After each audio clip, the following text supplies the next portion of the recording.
What if I told you the scariest thing you could do to your players at the table was as simple as going to the grocery store, or more specifically, changing what you get at the Brains grocery store? What if you went to McDonald's instead? Finally figure out what they actually put in those chicken nuggets. Could it be brains? Brains? Hi everyone, I'm Willowares, and today we're going to talk about how to take Mindflayers and make them into something that will surprise, delight, and hopefully terrify everyone at your table. And hey, don't worry, if you're a player, you know I've got something for you. I always got something for you, so hey, buckle up everyone, we're gonna go get some chicken nuggets and make a great boss. It's boss baby time.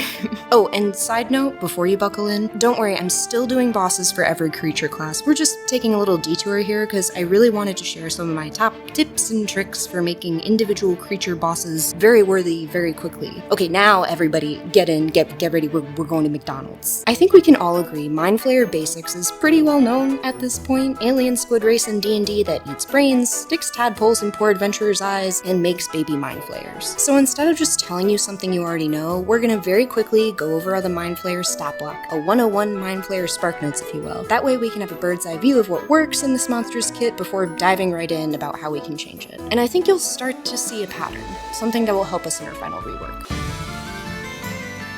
For simplicity's sake, let's look at the basic Mindflayer in the most recent monster manual. As Mindflayers are currently written, they have a couple of tricky things in their kits that make for compelling combat. First and foremost, of course, let's scroll all the way to the bottom of that stat block to check out their spellcasting. Plane Shift, self-only, is a great slippery getaway car, but Dominate Monster is a nasty spell. If you're a new DM or player and have been dealing with lower level combat, you're probably quite familiar with spells like Command or maybe even Dominate Person, and while these spells are useful situationally, Dominate Monster is like the big brother of these. A, because it applies to all creatures as opposed to just humanoids or beasts, and B, it lasts for 1 whole hour, and 8 hours if you upcast it. The charm condition allows for a bit more complex commands than, well, the command spell, which the DM can use in a lot of situations. Next up, we've got their Jimmy Neutron Mind Blast, which deals a healthy amount of damage and a stun, and then their Tentacle Attack, which grapples and stuns the target. Finally, the Piece de Resistance, Extract Brain. If the creature is reduced to 0 HP by this beefy, damaging grapple, the Mindflayer automatically kills it and eats its brain. Slap a Flying with the Hover trait, meaning in most situations if you reduce their speed to 0, they don't plummet to the ground and get that free tasty fall damage, Psychic Resistance, and Magic Resistance, and you've got a pretty gnarly little guy for a CR rating of 7. So you can see how these guys are built: stun, grapple, and charm. This is all so it can achieve its objective. Separate a creature, make sure it doesn't get away, and then eat its brain. Each of these actions nests nicely within each other, leading up to the awful Extract Brain attack. So when you run these dudes at your table, you can imagine several scenarios, such as trying to isolate members of the party, sneaking around and striking when the time is right, or even throwing them in as a group and forcing the party to quickly change tactics when one of them gets grappled and is in danger of getting their brain sipped up. Pure Brains. bliss. Mindflayers are great. They have the lore, the unique design, but unfortunately they are victims of their own success. Aside from the Beholder, they are one of the most known unknowables, meaning aberrations, in D&D. And while facing off against Mindflayers is a classic experience that every player should have, it brings up kind of an overall issue. You get to the table, you reveal the Mindflayer, and of course everybody's excited, but we all kind of know how combat is gonna go. It's like the metagame elephant in the room that nobody really wants to actually look at, which is also an issue that leaks into other monsters in D&D. Most of the time it's not a huge problem, but sometimes it can really feel like this. I know you. You know you. And I know you know that I know you. So what can we do? Well, what better way to do this than look at an example of somebody who really did it right?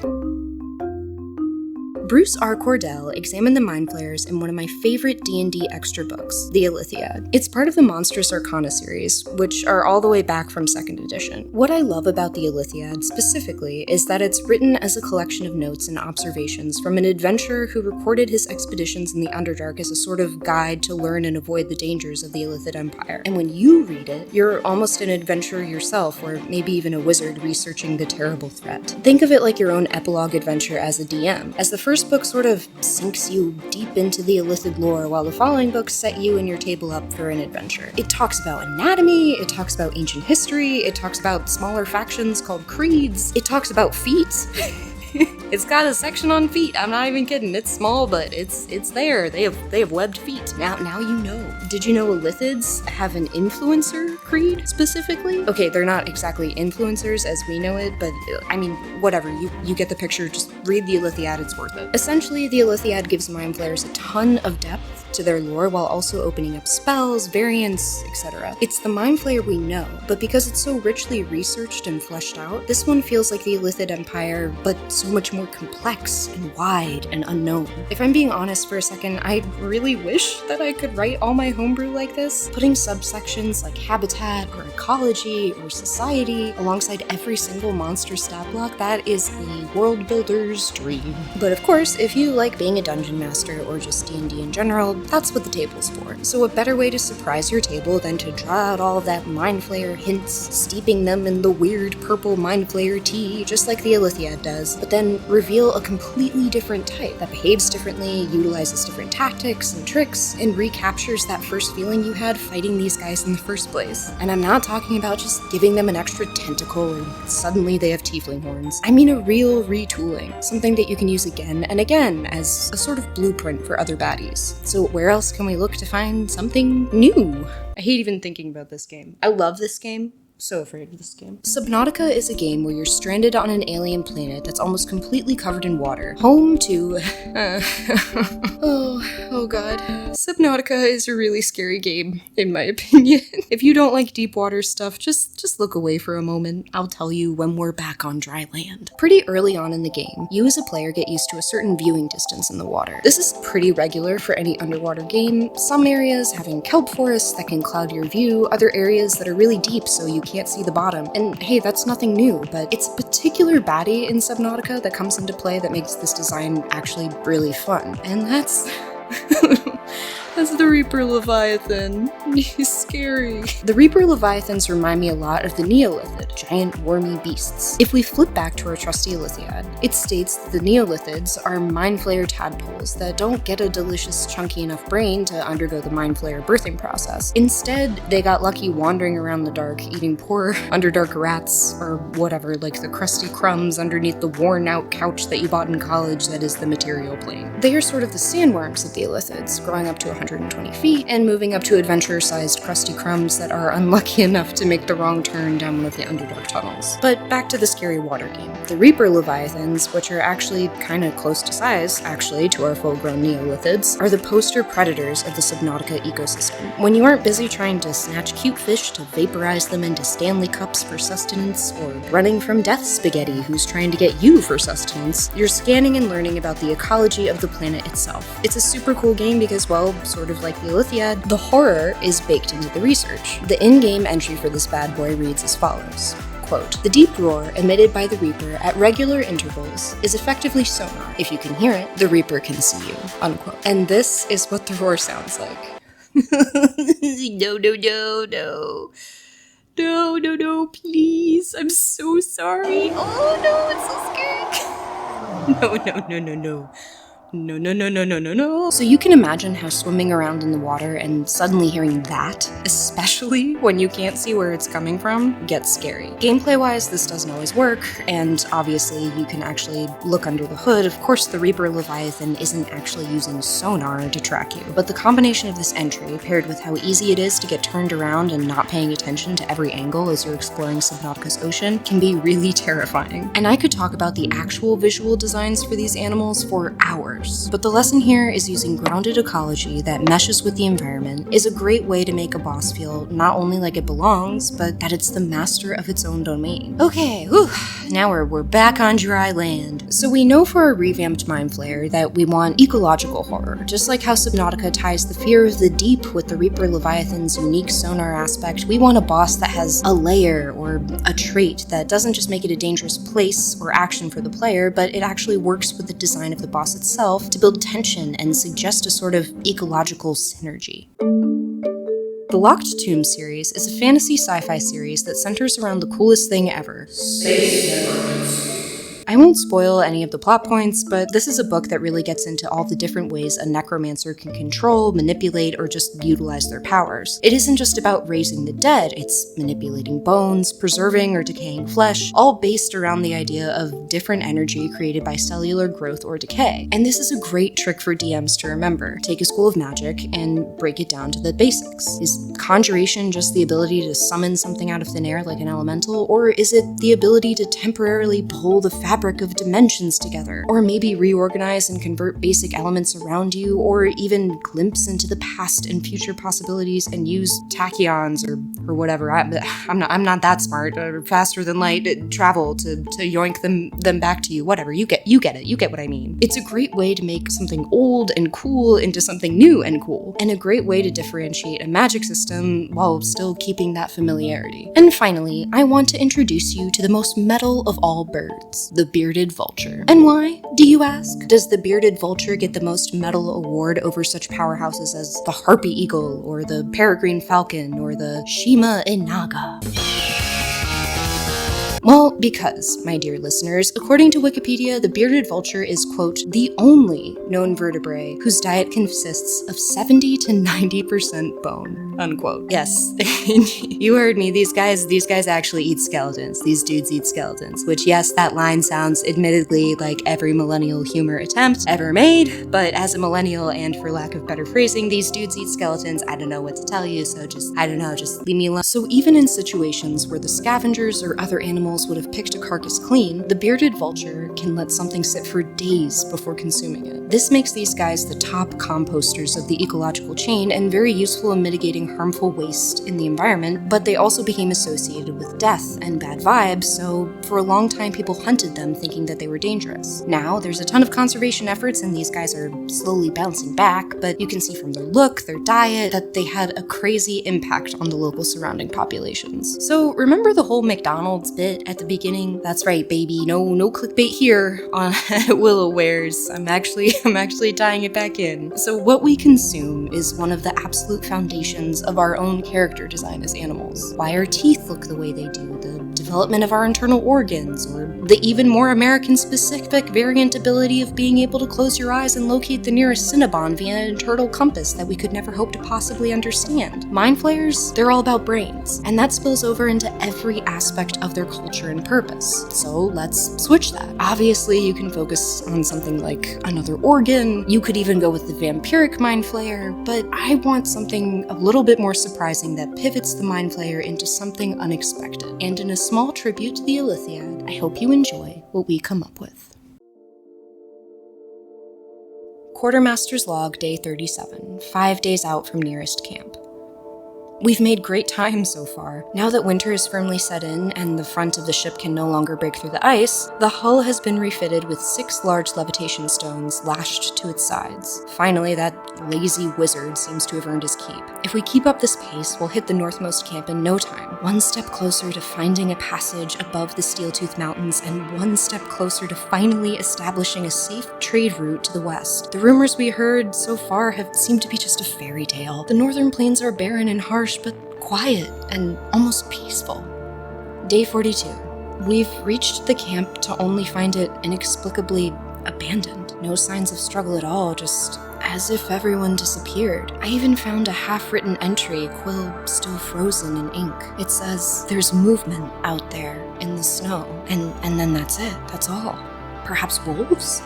But so far out here, it feels like a wasteland. What could they possibly eat? The wizard thinks that we should turn back, but the captain disagrees, and I think he's right. We must press on. There's too much coin riding on this, and I still harbor the hope that we will find our companions further along the passage. Day 48. We found a tunnel. Almost ran the ship right into it. The angle of the noonday sun hid the entrance like how a coin glints pure white when held. A perfect circle flat on the ground. It's enormous, but it doesn't seem to go downwards. Tall enough to fit the ship, and, well, the winds have grown harsher. One of the crew sent their familiar down the tunnel, and it has an exit about a half a day's journey away, so we're taking it, and we'll use the shelter to journey in brief peace from the winds tomorrow. The wizard guesses that it's an old white dragon den abandoned for more populated hunting grounds further south in the mountains. I hope we find the others soon, and honestly, we'll be grateful to get out of this wind. Sometimes I look across the blanket of ice and I swear it shifts and curls, but there's no shadow, no real movement, and I don't know, I feel like I've been staring at the blank horizon for too long. The walls of the tunnel, however, are peculiar, like some sort of white rough stone with grooves that move along it like undulating waves. It's almost beautiful, if not for how eerie it feels. The captain swears it's ivory, perhaps a dragon's spellcasting, but I can't help but feel that doesn't quite make sense. Day 49. We are not alone. Last night, I could have sworn I have awoken to something terrible. I feel as if part of myself isn't me. It makes no sense, but the wizard feels the same. My ring finger, the shape of it feels unfamiliar. Upon inspection, I was mortified to find it slightly longer. The wizard, perhaps not as lucky as I, his tooth. He kept going on and on about his tooth. We looked, and there it was. A shape unfamiliar to us. He begged the cleric to take it out, but from what I can tell, it seems to be fused to his entire jaw. We've given him something to help him sleep. The only other thing is a circular mark on the back of our necks. It burns a bit, which feels odd against the cold air. The tunnel isn't wide enough to turn around, so we must keep going until the other side. Day 50. Terrible storm. My hand hurts. We had to stop at the exit and rouse the wizard. A snowbank had built up enough that we needed assistance to clear it, and we found something in the snow. A frozen tentacle, long as my arm, like the squid we used to catch for dinner back at home. At its end is a long tooth, maybe some sort of beak. The wizard thought it by the fire, it was rank, but he found something concerning. The beak curls backwards to reveal a mouth, small teeth that seem more appropriate for grinding than biting. A perfectly circular mouth, it's the same size as the mark on our necks. Day 51. The captain is complaining of chest pains. His rib, there's something wrong with his rib. We can't find the wizard. He's walked off into the darkness sometime last night. And I can't look out there anymore. Day 52. I can't see it, but I know it's there. I can feel it in my own bones. It's so loud. Can't you hear it? There's movement out there in the snow. Here is where the account ends.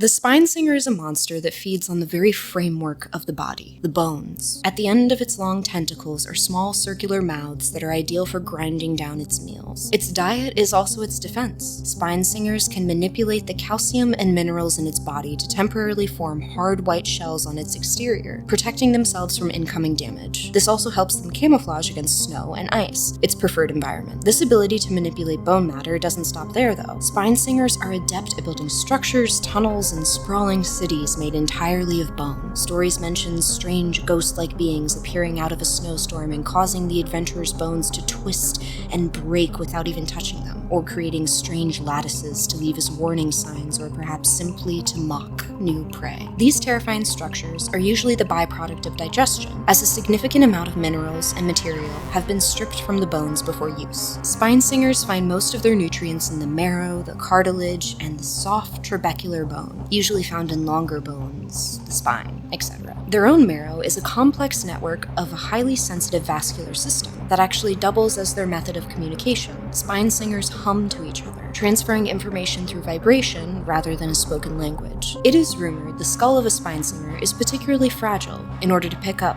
on these communications. Spinesingers are patient hunters and will often wait for their prey to die of exposure before risking their own skin in battle. In order to create a new Spinesinger, A living being must be implanted with a fragment of the spine-singer bone, usually implanted when the victim is incapacitated, through the back of their neck. It only takes a few days for the bone fragment to find a weak spot on the host's skeleton and begin to grow. This will manifest as irregular pain and a change in that part of their skeleton, culminating in the spine itself growing to refit the new frame of the newborn spine-singer. At this stage, the marrow network will emit a terrible hum, like a mournful wail, and the cycle will be complete. Okay, hold on 1 second. As a side note, I am aware of the bone drinker. I see you typing away in the comments already, and hey, guess what? Actually, I love hearing about monsters, so actually just keep on going, keep typing, keep commenting. For the uninitiated, he's an undead bugbear or goblin that eats bones by turning it into a bone slurpee via acid. But I'd argue that's a creature that it's more, here's this existing thing that's been morphed into a horror versus built from the ground up to be a horror itself. I think for something like a Mindflayer variant, we need to support that huge lore framework that is brain food source. So okay, that's it. That's my end side note. Back to the video. Well, hey, yes indeedy, you didn't think I wasn't gonna give you something for free, did ya? Of course I am, for free for you. The link to the revamped Mindflayer, the Spine Singer, and his shiny art is free, super free, in the description below. And oh wait. What's that? You're a player. You want in on the Spine Singer hype? Well, I also have an extremely adorable Spine Singer familiar you can have as your very own. The ossicle, which is actually another word for a very tiny bone in the ear. Bet you didn't know that. New fun fact for you today, Willowares. You learn about D&D, but you also learn a little bit about human ears. So check it out. And for my patrons, I have a beautiful Spine Singer weapon just for you in the link down there as well. If you like my content, please give it a thumbs up and share it with your Alithiad creed. Can you take me higher? Share it with your Alithiad creed, or more interestingly, maybe your enemies. I also have more boss content here on my channel. So hey, also, let me know if this kind of stuff works. I'm still pretty new to YouTube, so I'm trying to get the lay of the land, so to speak. If anybody finds this kind of thing actually interesting, is there another D&D monster that you'd like to see as a boss? Bossified? If you want to see another boss baby monster. Oh god, I don't want to end on a boss baby joke. Oh god, he's in the walls. Here he is. He's bossing from the walls. Oh no, boss baby, goodbye. Goodbye. Well, I just heard you're an Alithiad. I am too. Do you like brains? I close my eyes. I eat some brains. As tears of joy. Look at these brains. Split skulls wide open. Under the moonlight. Gonna eat your brains. I'm gonna eat your brains. Split skulls wide open. I don't know what I'm doing.